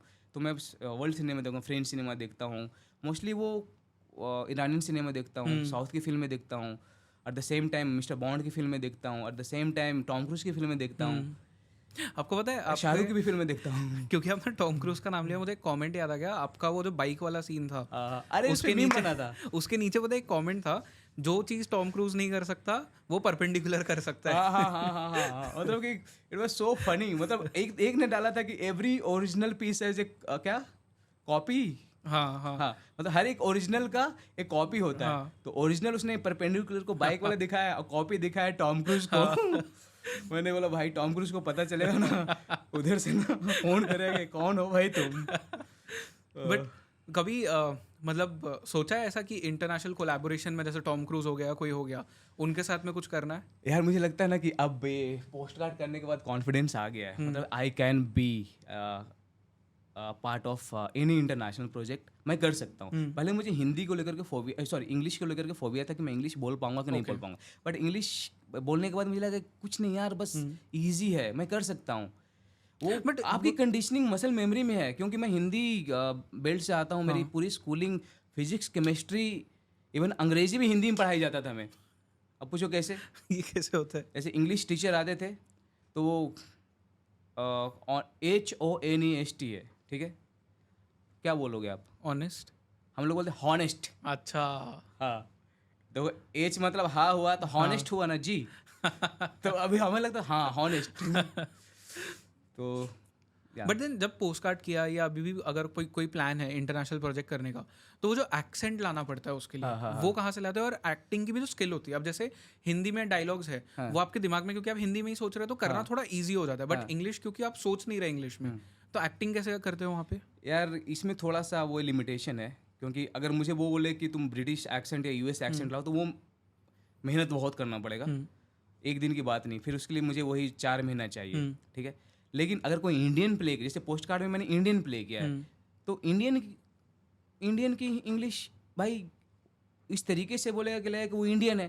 अगर पता चला मैं भी एक्सेंट मार के बात कर रहा हूँ, oh I have been to this place and it was like this and नहीं भाई, कोई कनेक्ट ही नहीं लोग करेगा। मजाक उड़ाते हैं। वो बाहर के मेकर्स यहाँ आपका मजाक उड़ाएंगे, बोले भाई मुझे इंडियन एक्टर चाहिए ना जो इंग्लिश बोले, तुम एक्सेंट क्यों बोल रहे हो? अगर एक्सेंट ही बोलना होता तो मैं US से किसी NRI को उठा के लेके आया था। राइट, सिंपल सी बात है। अगर मैं बिहार से बिलोंग करता हूँ, नॉर्मल अगर मैं हिंदी बोलूँगा तो एक झलक आएगी कि मैं बिहार से बिलोंग करता हूँ, नॉर्थ से बिलोंग करता हूँ। एक साउथ इंडियन अगर हिंदी बोलेगा तो इट इज़ वेरी एविडेंट कि बोलने के लहजे तरीके से पता चलेगा कि वो नॉर्थ इंडिया से बिलोंग करता है। कोई महाराष्ट्रियन बोलेगा हिंदी तो लगेगा कि हाँ आप भाई प्रॉपर गेटिंग माय पॉइंट। या एंड मतलब रोल्स किस तरह के करने हैं अब आपको? मतलब क्योंकि गैंग्स में तो एक वो बहुत हार्डकोर एक्शन रोल हो गया या क्रिमिनल वाला रोल हो गया, फिर उसके बाद में पोस्ट कार्ड में एक कम्प्लीटली डिफरेंट तरह का रोल है। तो क्या एस्पिरेशंस है, किस तरह के रोल्स करना है? यार अब ना मुझे कॉन्फिडेंस आ गया कि आई कैन प्ले लीड। हाँ पहले मुझे लगता, मैं शंका में था, हिचकिचाता था, but I feel I am ready and this is the right time. And जो भी मेरे स्पेस में हो, आपका स्पेस मतलब? मेरा स्पेस एक्चुअली ये विजुअल मीडियम है। तो आप कैसे दिखते हो, आपका स्ट्रक्चर क्या है, आप कौन से कैरेक्टर को किस सेगमेंट को आप जस्टिफाई कर पाओगे, तो आई एम श्योर कि उसी जगह प्लेस करके राइटर लिखेगा, डायरेक्टर मुझे विजुअलाइज करेगा। फिर धीरे धीरे धीरे धीरे जब आपका मार्केट में एज एन एक्टर इक्विटी बढ़ता है, क्रेडिट बढ़ता है, तो फिर आप पे रिस्क ज़्यादा लिया जाता है, क्योंकि पैसा इन्वॉल्व होता है, huge amount of money is involve. Okay हाँ तो आई थिंक अभी मैं इतना ही बोल सकता हूँ, I am ready to play lead. जो भी आए, मुझे लगता है कि ये चैलेंजिंग है, इससे कुछ वैल्यू ऐड होने वाला है, पर्सनल वैल्यू और प्रोफेशनल वैल्यू, देन डेफिनेटली या। बट कभी हाइट को लेके जो आप, हाँ एक चीज और, आपके ग्रोथ में फ़ायदा करे। Getting my point? जैसे मैंने बाहर का शो किया, वो पोस्ट कार्ड, तो मुझे हेल्प दिया, उसने मुझे इवॉल्व किया, मुझे कॉन्फिडेंस दिया, मुझे 10 क्या बोलते हैं 20-30 बाहर के लोगों से मिला, राइट, एक मीडियम बना, इंटरेक्शन हुआ। ओके। बट देन कभी हाइट को लेके कॉन्वर्सेशंस होते हैं कि मतलब हाइट कम है तो उसके लिए ये स्पेसिफिक आपको रोल नहीं दिया जाएगा? मुझे लगता है होता है। जैसे मेरा 5 फीट 4 इंच है, तो ऑफ कोर्स मेकर्स को लगेगा, आप सीधे अगर मुझे लीड देते हैं तो 5 फीट 4 इंच, तो मेरे सामने 5 फीट 8 इंच की हीरोइन तो देंगे नहीं वो। वो एक्सेप्शनल केस होगा, स्टोरी उस तरीके से प्लेस होगा, तब हो सकता है। करेक्ट। हाँ, तो ये सब होता है, ह्यूमन साइकोलॉजी यार, हम इंडियंस का होता है, क्योंकि हम अपने कॉम्प्लेक्स से खुद राइट। फाइट कर रहे हैं। हम लोग खुद अपनी इंडिविजुअलिटी को एक्सेप्ट नहीं करते हैं। We need validation from others. Getting my point? या तो ये सहजता ना धीरे धीरे आती है। पर फिर उसकी वजह से मतलब आपका जो अपॉर्चुनिटीज़ है वो काफ़ी लिमिटेड नहीं हो जाती? यार मुझे लगता है ये तो है, ये तो पॉइंट कैसे अच्छा डील है। करते हो उससे? इसके बारे में सोचता नहीं हूँ, ओके। क्योंकि मैं जितना सोचूंगा ना और उसको और ज़्यादा कन्फाइन होता जाएगा। तो मुझे लगता है कि बट हर क्या बोलते हैं, ये तो माइंड में है ना। बट सबसे अभी मैं एक रिसर्च कर रहा था कि अभी जैसे कि OTT और डिजिटलाइजेशन होने का सबसे बड़ा फ़ायदा जो है, जैसे कि कोई भी फिल्म बनती है वो थिएटर में जाती है, थिएटर के बाद OTT पे आती है, तो आपका 80% जो इंडिया है मैं हूँ। Getting my point? तुम हो, ये फेस वही 80% 85% इंडिया है मोस्टली। तो OTT डिजिटलाइजेशन होने से सबसे बड़ा फ़ायदा हुआ कि 85% मार्केट को कवर करना है। Correct. तो they are bound to take such actor who looks like me, otherwise वो 85 रिलेट ही नहीं कर पाएगा। राइट। एवरेज हाइट इंडियन की एवरेज हाइट क्या है? 5'5'5". मेरा 5'4" है। ओके। तो this is typical Indian face. तो एक बार वो ही होता है, एक बार एज एन एक्टर क्रेडिबिलिटी बढ़ने के बाद आपके लिए रोल्स लिखे जाते हैं, फिर देयर इज नो बाउंड्री। मुझे आपसे एक और चीज़ जाननी थी, बिकॉज यू अंडरस्टैंड, मतलब काफ़ी फिल्मों को आप अंडरस्टैंड करते हो। इनफैक्ट डिजिटल वर्सेस जो ट्रेडिशनल फिल्म्स वाला जो वो है उसे भी समझते हो। एक फिल्म है हेरा फेरी, हाँ, जो कल्ट अगेन कॉमेडी फिल्म, जिस तरह से गैंग्स का एक कल्ट एक्शन मूवी के लिए है या गैंगस्टर मूवी के लिए, वैसे ही इसका कॉमेडी फिल्म के लिए। आजकल ऐसी फिल्में क्यों नहीं बन रही? मतलब why is comedy dying in India? यार मैं भी बैठ के यही सोच रहा था, बट आई थिंक अभी एक फिल्म आई थी क्या बोलते हैं, मडगांव एक्सप्रेस। हाँ। ठीक है। और एक समय था जब प्रियदर्शन की फिल्में होती थी, हर साल में 2 फिल्में आती थी। करेक्ट। और वो एक laughter ऑडियंस बना riot हुआ होता था वो, हाँ। हाँ। मतलब अभी भी हम यूट्यूब पे जाकर के ना वो सीन्स देखते हैं। हाँ। प्रियदर्शन की सारी फिल्मों को हम देखते हैं, रिविजिट करते हैं। बट ये ऐसी फिल्में क्यों नहीं बन रही है, ये मुझे नहीं पता। ये मेकर्स को समझना चाहिए। जो लोग टॉप के लोग इंडस्ट्री में बैठ करके जो डिसीजन मेकिंग करते हैं, उनको आई थिंक समझना चाहिए कि ऑडियंस को भाई कॉमेडी चाहिए। पर अगर बट मेरे ख्याल से वो लोग बना रहे हैं, मैंने कहीं सुना है कि they are back to comedy. Because मतलब प्रियदर्शन भी, आई थिंक प्रियदर्शन भी बना रहे हैं कॉमेडी। अच्छा, ओके मैंने सुना कि पढ़ा है। ओके। क्योंकि अगर ऑडियंस की डिमांड नहीं होगी तो वो मतलब प्रोड्यूसर भी क्यों प्रोड्यूस करना चाहेगा वैसे ही? तो आपको लगता है कि ऑडियंस की डिमांड कम हो गई थी बीच में? नहीं, ऑडियंस की डिमांड नहीं है। आई थिंक ऑडियंस तो चाहती है हमेशा मतलब कि लाइट फिल्में चाहिए, चाहती है। मुझे लगता है कि जो मेकर्स हैं उन तक सही इन्फॉर्मेशन नहीं पहुंच पाता है कि ऑडियंस को चाहिए क्या।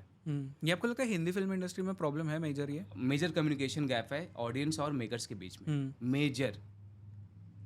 तो क्योंकि जैसे हम वो बात कर रहे थे अगेन साउथ इंडियन फिल्म्स की, कंटारा। हाँ, एक इतनी ब्रिलियंट फिल्म, जब मैंने आई वॉज लकी कि मैंने उस फिल्म को थिएटर में देखने का डिसाइड किया, क्योंकि वो एक अलग एक्सपीरियंस था पूरा। मैं कभी वो उस ट्रेडिशन से, मुझे पता भी नहीं था कि ऐसा कोई ट्रेडिशन होता है। जब मैंने वो फिल्म देखी आई वॉज ब्लोन अवे। उसने मुझे इतना इम्पैक्ट किया कि I actually went back home and मैंने रिसर्च किया कि ये है क्या, है कौन। हाँ, और फिर उसके बाद में मुझे पता चला कि वो जो एक्टर थे उनके गांव की स्टोरी है जिसे उन्होंने पोर्ट्रे करना चाहा, क्योंकि उन्होंने स्क्रीन प्ले वगैरह सब उन्होंने लिखा था। इंडियन जो हिंदी फिल्म सिनेमा इंडस्ट्री है वहाँ पे कोई ये सब करने का कोशिश क्यों नहीं करता? आई डोंट नो, मतलब कि मेरी एक समझ है, बट मुझे लगता है इसके लिए मेहनत करना पड़ता है। इसके लिए थोड़ा सेम चीज़ रिसर्च करना पड़ता है, थोड़ा पेशेंस दिखाना पड़ता है थोड़ा। जैसे कि एक और फिल्म आई थी तुम बात कर करके। हाँ। मैं 2010-11 से उस आदमी को देख रहा था, अनिल राही वारवेकर करके, और अनुराग सर के ऑफिस में बैठता था। तब से वो तैयारी कर रहा था उस तुम बात को बनाने के लिए। ठीक है। बनी फिल्म कब? 4 साल पहले। आई थिंक कंटारा के साथ सेम मैंने स्टोरी सुनी है कि वो 8 साल पहले से ही उसकी तैयारी कर रहे थे, बट कोई प्रोड्यूसर नहीं मिल रहा था उनको। विजन है उनके पास, but there is no resources कि वो इम्प्लीमेंट कर सके। तो I think I don't know, मतलब क्या कहें। मतलब अगर मेरे पास एक विजन है, मैं तुम्हारे पास जाता हूँ कि भाई ये है, इसको बनाते हैं, लेकिन तुमको लग रहा है कि नहीं, I think money is the matter. Okay. Viability कि उनको लगता है कि अगर पैसे मैंने डाला रिकवर होगा कि नहीं होगा, फिर बाद में वही कहीं और कोई उसको बनाता है, फिर फिल्म नाम कर लेती है, ऑडियंस तक पहुंच जाती है कि इम्प्रिंट छूट जाती है, फिर उनको लगता है अरे हाँ बनाना चाहिए था। तो थोड़ा सा Correct. मुझे लगता है कि लिबरल होना पड़ेगा उनको, जैसे साउथ के फिल्म मेकर्स हैं, थोड़ा सा रिस्क लेना पड़ेगा उनको, और जो कम्युनिकेशन गैप है मेकर्स और ऑडियंस के बीच में, ये समझना पड़ेगा आपको। आपके पास रिसोर्स है, पैसा है, इसका मतलब नहीं कि आपके पास आप ऑडियंस के चॉइस को डिक्टेट कर सकते हो, ये नहीं। राइट। बीच में हुआ था, फिल्म नहीं चल रही थी आपकी, तो ये Makes sense. समझना पड़ेगा। ओके, अगर आपको कभी मतलब ऐसा रोल मिलता है जो कंटारा में जैसा रोल था, या फॉर एग्जांपल आरआरआर में जो कैरेक्टर्स थे, कर लोगे? यार कर लूंगा यार मजा आएगा, मतलब तो वो तो और इंटरेस्टिंग होगा, मतलब कि पर वैसे रोल्स करने के लिए एज एन एक्टर हाँ। आपको क्या करना पड़ता है? यार मुझे लगता है मेरी समझ है, मुझे लगता है ना कि ये इंडिविजुअल जर्नी होती है। जैसे मैंने अब बोला कि अब मुझे कॉन्फिडेंस आ गया कि I can play lead, I can do, भले ना, क्योंकि चलते चलते चलते ना आपको रियलाइज होता है कि I can, there is something in me, आप वो एक्सप्लोर करते हो, वो स्पार्क, वो पार, वो एम्पावरमेंट, सेंस ऑफ एम्पावरमेंट, वो लगता है कि मैं कर सकता हूँ, कॉन्फिडेंस आता है। राइट। वो रियलिटी चेक के थ्रू आप जाते हो ना, तब अपने आसपास भी देखते हो, तो लगता है हाँ ये सब सारी चीज़ें सजेस्ट कर रही है कि आई कैन डू इट, तो वो आपके मन में ही है, कोई आपको बोला नहीं यार नहीं हो सकता, फिर आपने पुश किया अपने आप को, हाँ मैं कर सकता हूँ। तो बीच में थोड़ा ऐसा था कि डाउट क्रिएट होते हैं, डाउट्स आते हैं आपको, बहुत सारे डाउट्स आते हैं, आपको अपने पोटेंशियल पे डाउट आएंगे, आपको अपने क्राफ्ट पे डाउट आएंगे, क्योंकि आसपास के जो माहौल होता है, जो समीकरण बनता है, जैसे एट द सेम, जैसे एक छोटा सा एग्जांपल यार, विराट कोहली भाई 3 साल वो प्लेयर आउट ऑफ फॉर्म था, same player same technique, right. 3 साल बाद ऐसा क्या हो कि आगे he is performing like anything, ऐसा तो नहीं कोई दूसरी आत्मा आ गई, सेम ही इंसान था ना। राइट। तो ये पूरी जर्नी है, जहाँ सेल्फ डिस्कवरी जर्नी जो मुझे लगता है, तो मैं भी उसी के थ्रू जा रहा हूँ, और मैंने ये रियलाइज़ किया कि I can play lead. But recent time से कोई ऐसी फिल्म थी जिसमें लगा कि यार ये रोल अगर मुझे मिलता तो बहुत मज़ा आता? हाँ लेकिन बताऊंगा नहीं फिर मतलब? अरे नहीं, बात बनाते हैं फिर, क्योंकि सब आसपास के ही लोग हैं ना। हाँ।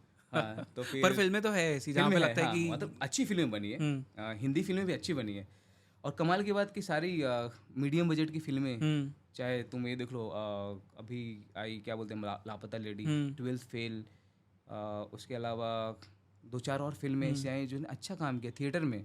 लोगों को लग रहा था थिएटर में लोग जाएंगे कि नहीं, लोग जा रहे हैं भाई।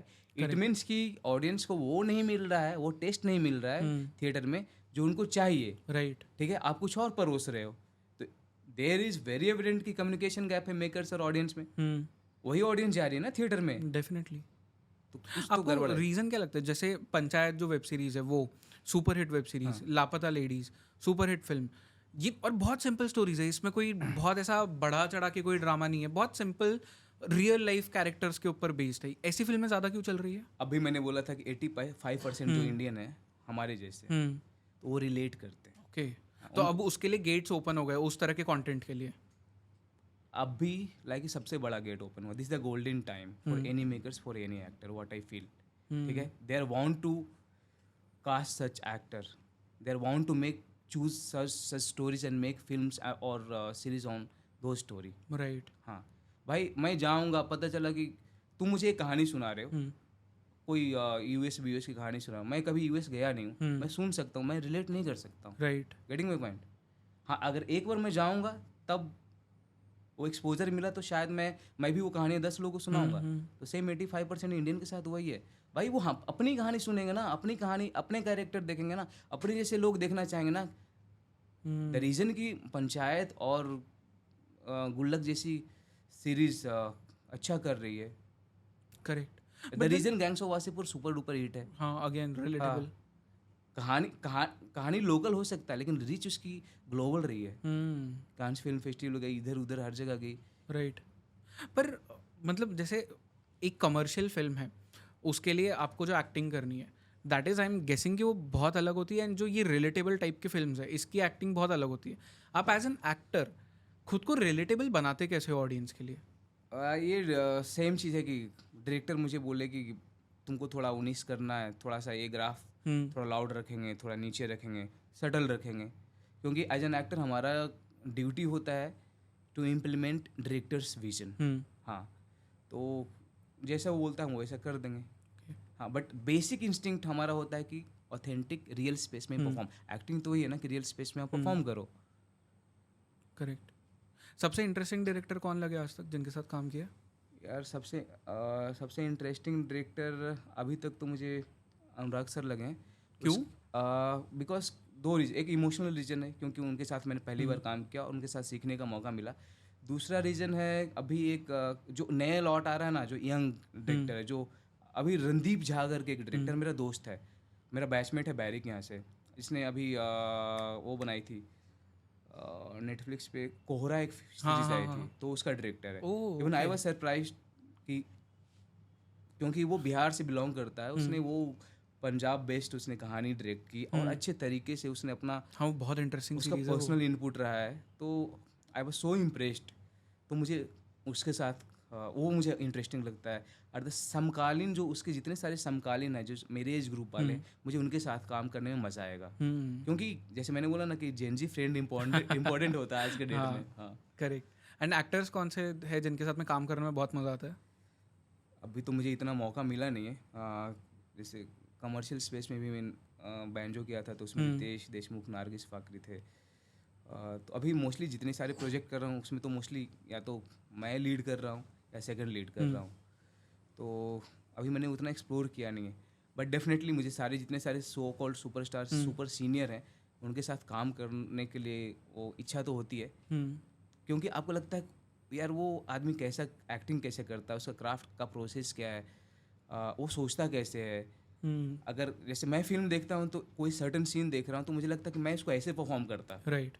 चाहे कोई भी एक्टर हो, चाहे कितना बड़ा सुपरस्टार हो, कोई भी, मुझे लगता है मैं उसको ऐसे तरीके, मैं मेरा अपना खुद का एक इंटरप्रिटेशन होता है। तो एक क्यूरियोसिटी आपके अंदर रहती है।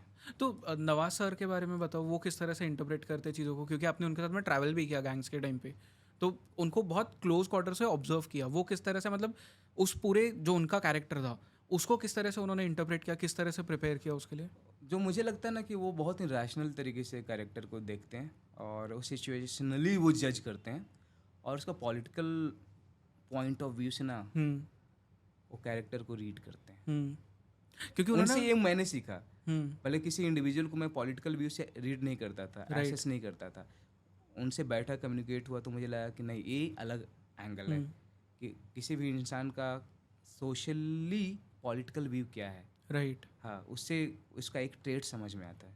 ओके, काफ़ी इंटरेस्टिंग है फिर तो ये, मतलब कि उसके पॉलिटिकल आइडियोलॉजी या थॉट्स जानना एंड देन उसको पोर्ट्रे करना। जैसे दोस्तों के बीच में पॉलिटिक्स होती है ना, तो वो सर्वाइवल ट्रेड्स होता है किसी भी। तो वही कि यार इसका स्टेक,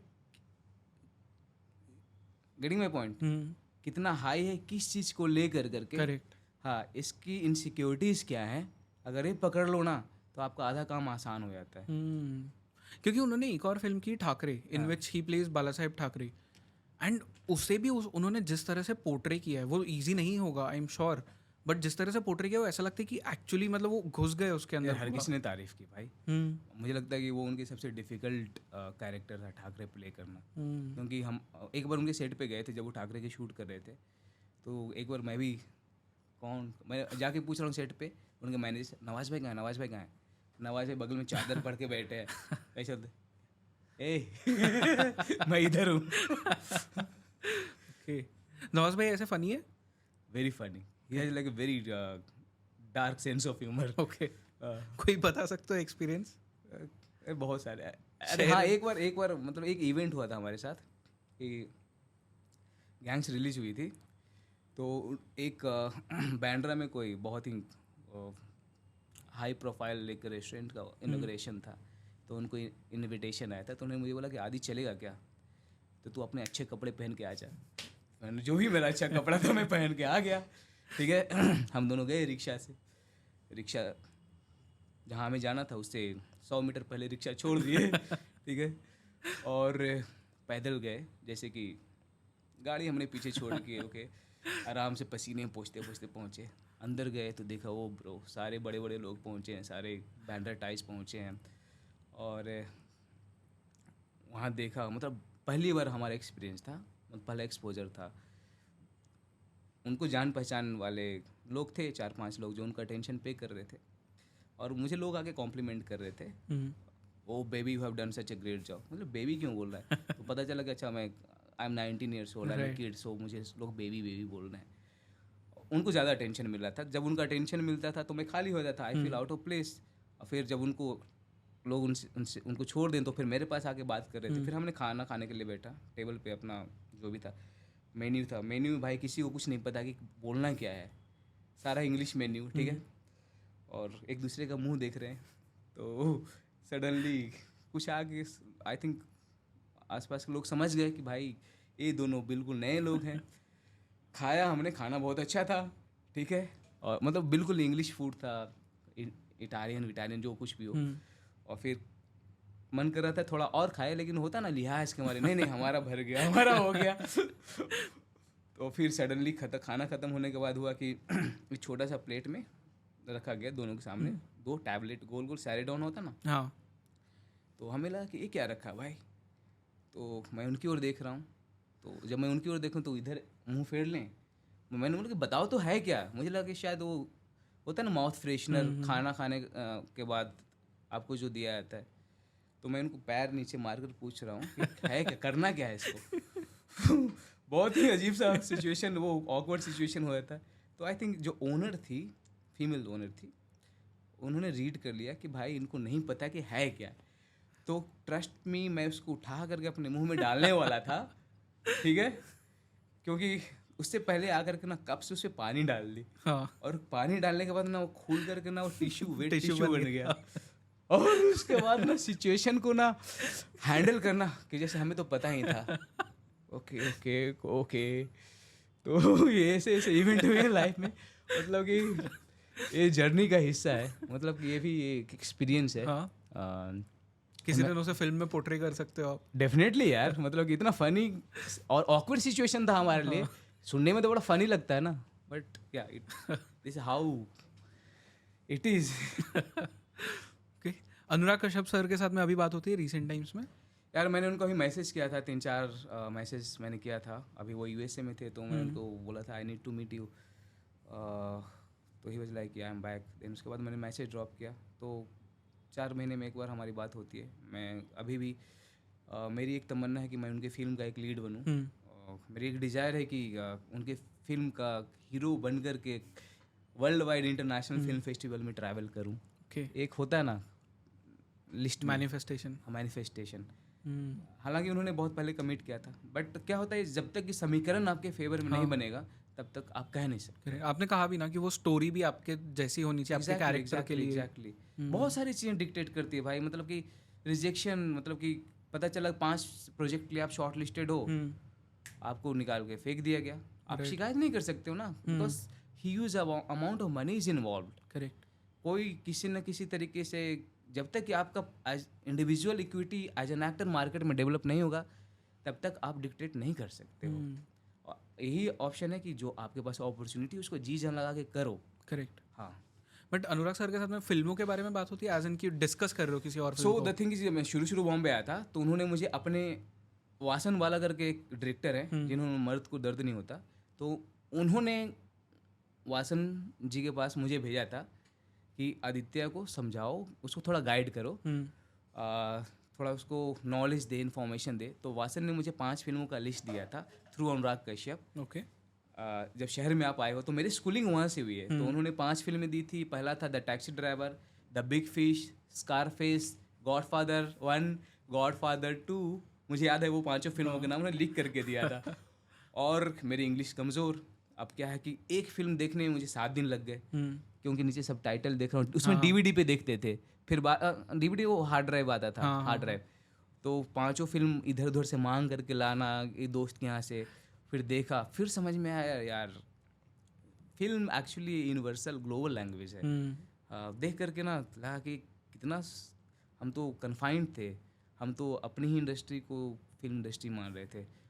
इंटरनेशनल परफॉर्मेंस देखा, फिर बाद में पता चले ऑस्कर, जिन फिल्मों को ऑस्कर मिला उनको देखा तो पता चला कि कितनी अलग और कितनी ऊंची लेवल पे लोगों का विजन है, जो बाहर के डायरेक्टर्स हैं किस लेवल पे सोच के बनाते हैं फिल्में।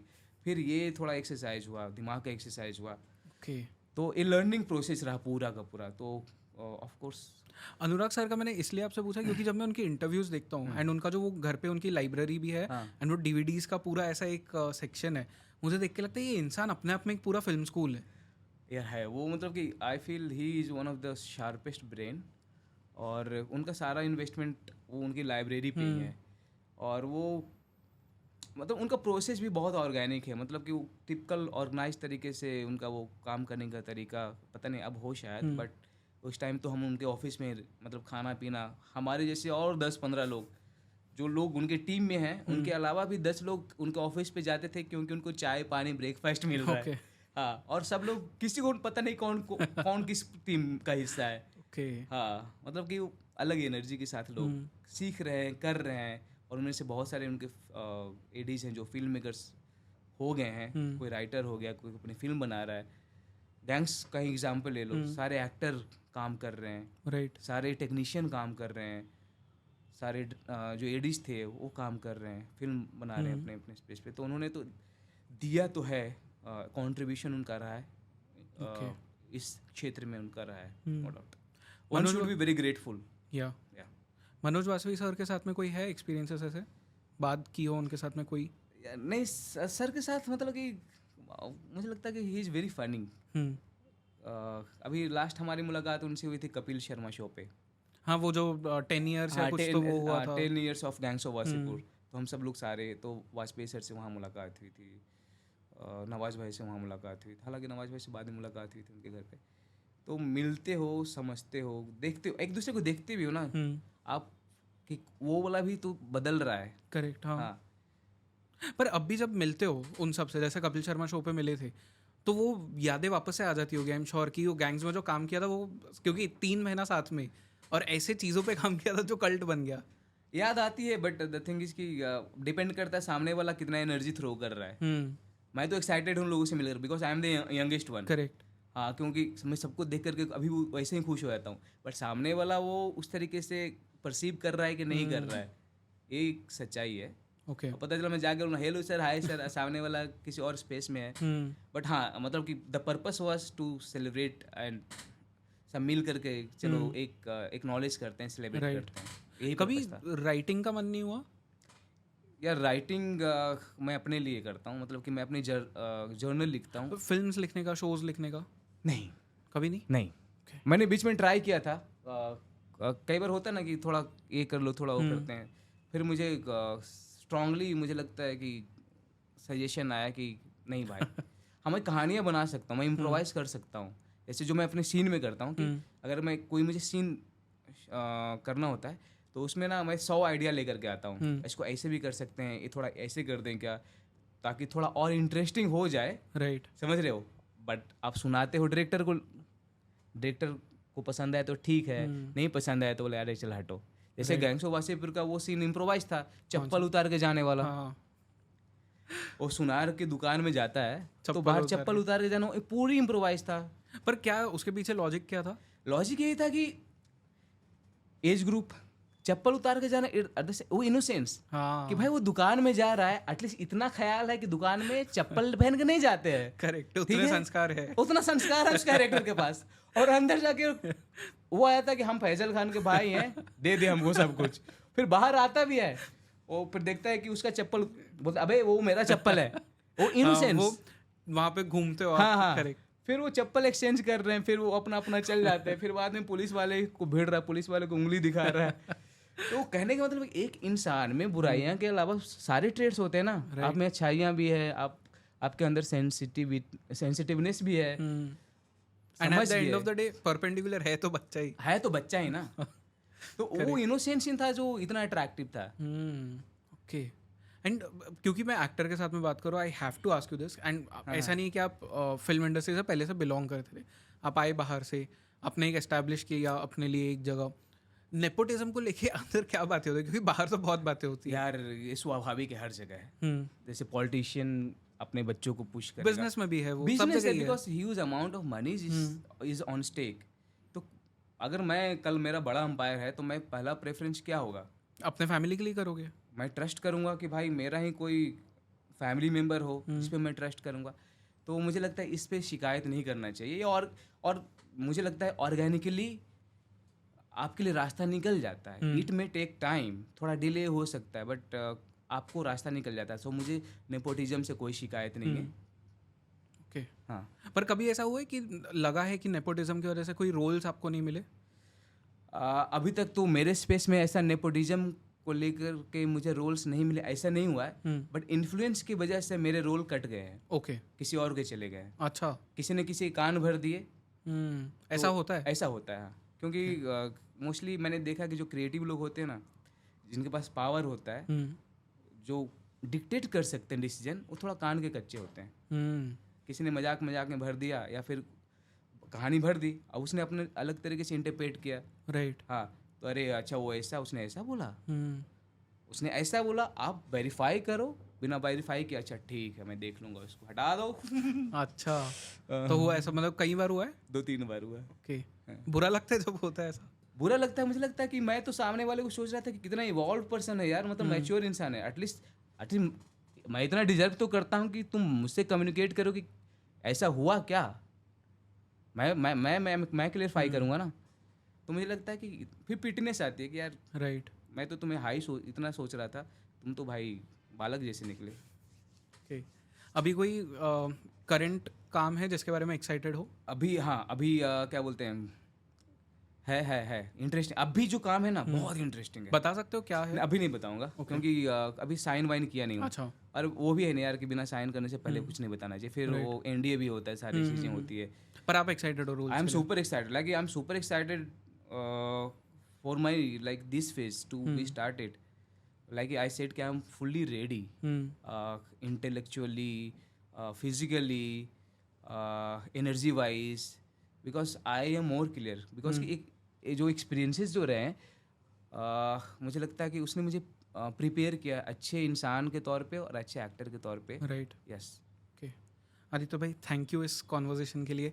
बहुत मज़ा आया आपके साथ में। मुझे बिलीव ही नहीं हो रहा कि मैं परपेंडिकुलर के साथ बात कर रहा हूँ। मतलब मुझे पता है कि आपको पसंद नहीं है वो कल्ट, बट बन गया है। मैं तो आपको फिल्म पसंद है यार, बट वो परपेंडिकुलर वो फिल्म इंडस्ट्री में शायद आपको पसंद ना हो, बट बाहर अगर आपको लोग उस नाम से बुलाए, ऑडियंस आपको बुलाए, तो it's a happy thing. But ठीक है, मतलब एनीथिंग इट्स लाइक ब्लेसिंग, मतलब कि I should be grateful. At the same time I think I should appreciate my hard work also. कि मैंने अर्न किया है वो। हाँ, तो व्हाई नॉट। और क्योंकि मैंने तो एज अ किड वो मूवी देखी थी, तो और मैंने एज अ किड वो मूवी की थी, तो मेरे लिए तो इम्प्रिंट हो गया है। तो thank you so much Aditya भाई, ये कॉन्वर्सेशन के लिए बहुत मजा आया आपसे बात करके। Thank you so much for having me here.